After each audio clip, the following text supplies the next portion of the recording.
Bonjour à tout le monde, c'est Tata Thérèse de Vitef Cuisine. J'espère que vous allez bien. Nous, de notre côté, tout va bien. Bon, en fait, aujourd'hui, on veut partager avec vous comment je fais le fromage blanc fait maison. Waaw, asalaamaaleykum mbokk yi, man la Tata Thérèse Vitef Cuisine. Waaw, tey nag dama bëggoon woyal soow. ma ne dinaa ko partager ak yéen wan leen man nan laay woyalee soow. Léegi pour ma woyal soow bi, pour faire le fromage blanc fait maison, j'aurai besoin du lait en poudre. Ça, c'est le lait Nido. Et du lait caillé. Et un peu d'eau chaude. Je vais chauffer aussi de l'eau et je divise cette eau en deux parties. Maintenant, on va commencer. Maintenant, j'ai juste pris 300 g de lait. Et j'ai aussi un seau de lait de 3 litres. C'est un seau de 3 litres. Maintenant, je prends le saladier et je verse le lait en poudre.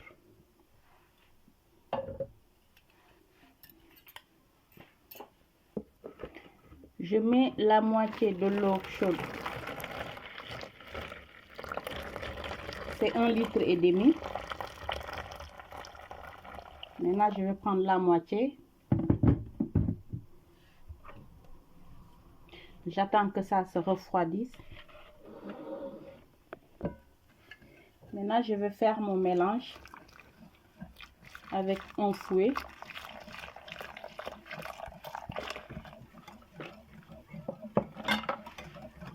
Léegi gis ngeen damay woyal sama soow mi.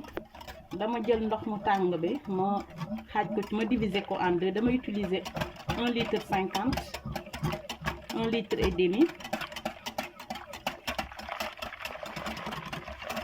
Léegi ma def meew bi dama jël juste 300 g. Waa léegi gis ngeen lii danga koy fouetter ba meew bi yëpp tas ba dootul amati benn donju.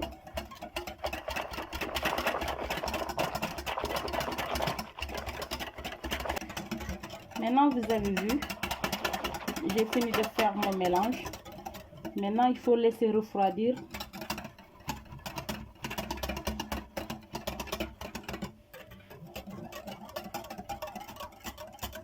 Après, on le verse dans un seau bien fermé hermétiquement.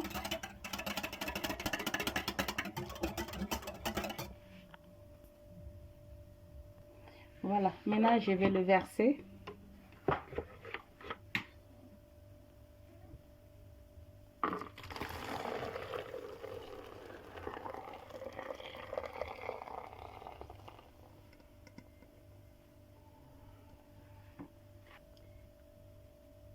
Et maintenant, je vais prendre le lait caillé. Je mets sans remuer. 2 cuillères. 3. 4. 5.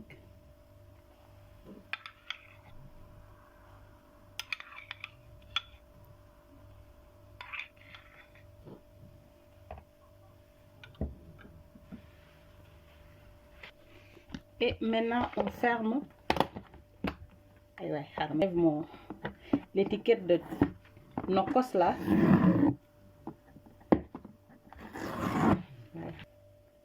Faut pas faire bouger le seau. Après, su ngeen paree da ngeen di jël seau bi ngeen def ko ci benn côté bi nga xamante ne c'est un peu chaud. De préférence à côté du radiateur. Avant ça, da ngeen di jël ay serviettes ngeen muur seau bi bu baax. Après ngeen dem teg ko ci côté fi nga xamante ne dafa tàng. C'est avec cette chaleur moom nga mën a amee soo woyal bu neex sax. Léegi dama koy dem garder jusqu'à demain. Je reviens pour vous montrer le résultat. Comme ça, on va réaliser un dégué maanaam càkkri bu ne muut te neex. Bu ko defee ba suba. Waa mbokk yi gis ngeen mooy woyal bu ñu def démb mooy soow bi. macha allah gis ngeen lii nii ndox mi c'est tout à fait normal boo woyalee soow moo lay won ni sa woyal baax na gis ngeen. Vous avez vu, c'est la crème, le fromage blanc qu'on avait fait hier. Voilà. Et voici le résultat. Maintenant, on va essayer de faire du chakri, du dégué. Dañuy def léegi benn chakri bu gaaw ci soow bi ñu woyal ni. Machallah. Vous avez vu? C'est le fromage blanc fait maison. Machallah. Gis ngeen soow bi. Léegi nañu doxantu gaaw def ci benn chakri bu gaaw. waa mbokk yi gis ngeen comme ni mu leen ko waxee rek bi ma wayalee soow bi dama leen ne après dañ ci def benn chakri bu gaaw. On va faire un dégué et pour faire mon dégué j'aurai besoin du fromage blanc qu'on avait fait hier, du chakri, du sucre, de la crème fraîche. Ça c'est du lait aussi, c'est le lait Gloria bonnet rouge, du sucre vanillé, coco râpé, des raisins secs, un peu de muscade. Ça c'est de l'essence coco pour aromatiser un peu, fleur d'oranger et de l'arôme vanille. On va mettre aussi un peu de beurre. Sans plus tarder, on va commencer par faire le dégué. Waa léegi gis ngeen def naa fi chakri bi léegi damay ñëw ma sim ko. Je mets juste de l'eau. C'est de l'eau froide sans sel. Vous pouvez aussi mettre de l'eau chaude. On peut le mettre avec de l'eau chaude et laisser reposer pendant 5 minutes et le mettre au micro-ondes. Mais moi je fais pas comme ça, je vais mettre d'abord avec de l'eau froide. Voilà, gis nga léegi dama koy suusal. On le met à la vapeur. Maintenant on va laisser jusqu'à ce que la vapeur monte.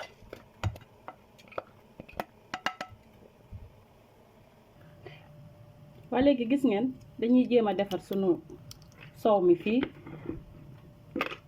Macha allah woyal bi jaar na yoon.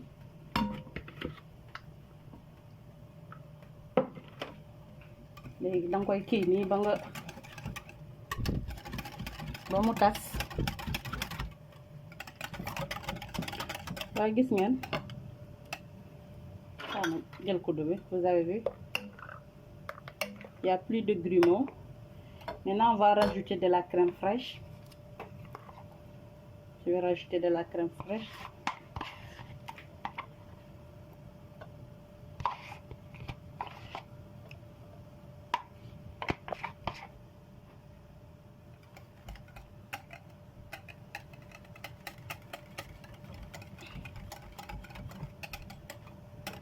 Voilà. Maintenant je vais rajouter du sucre. J'ai pris un verre de sucre. Je vais mettre un deuxième verre de sucre.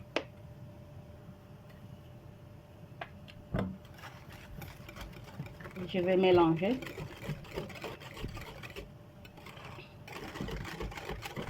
Après ma xool ba xam suukar bi saf na ou pas. Après je vais voir si le sucre est bon ou pas. Moi j'aime pas trop le sucre. Je vais mettre juste un peu. Et je pense que là ça me suffit. Maintenant je mets le lait. C'est pas du lait concentré, hein.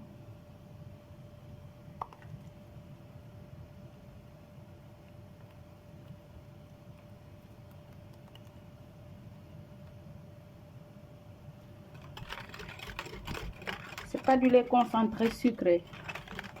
C'est du lait concentré épais.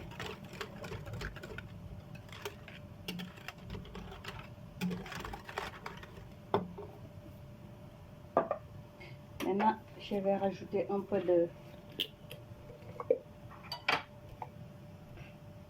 d'arôme vanillé. Je mets 2 cuillères, c'est bon.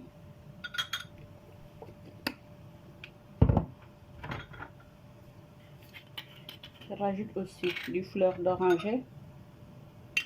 C'est ça, fleur d'oranger. Je mets aussi,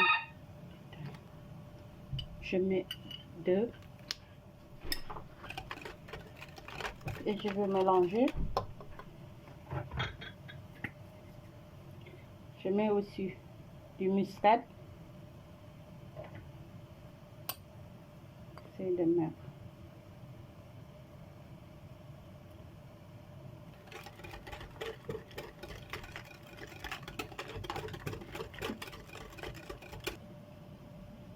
Maintenant, je vais mettre de l'essence de coco. Bon, voilà, c'est juste un peu. Je vais l'utiliser quand même. C'est à peu près 1 cuillère à café.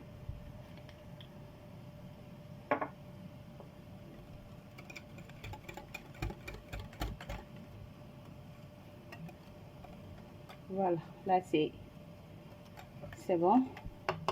Je le mets au frais. Je vais rajouter 1 cuillère à soupe de sucre vanillé, juste 2.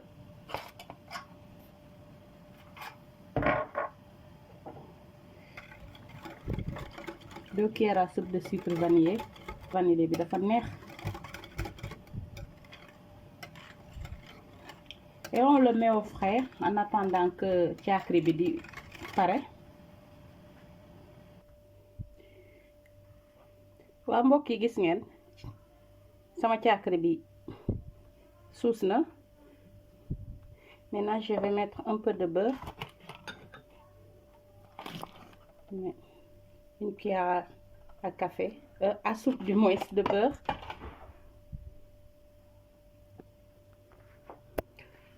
Voilà, maintenant je vais rajouter du coco râpé. Je mets aussi les raisins secs. Il faut bien mélanger. waa mbokk yi gis ngeen léegi pare naa mélange caakri bi macha allah. def naa ci coco râpé bi, def ci raisin sec bi. léegi damay ñëw daal di ko def ci soow mi. Je vais faire maintenant le mélange. Maintenant on va faire le mélange. Là j'ai divisé le fromage blanc en 2. dama wàññi soow bi ma def ko 2 parts. gis ngeen voilà. léegi comme ça damay def fi caakri bi ma bàyyi mu caakri bi soow mu naan nu mu tuddati encore caakri bi naan soow bi ba heure bi nga xam ni damay servir ma doog ci yokkaat beneen lait bi.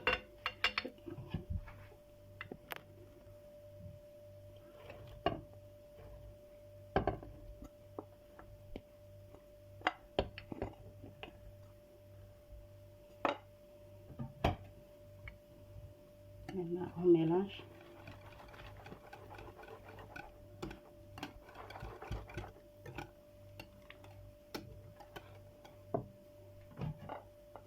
Je vais rajouter encore.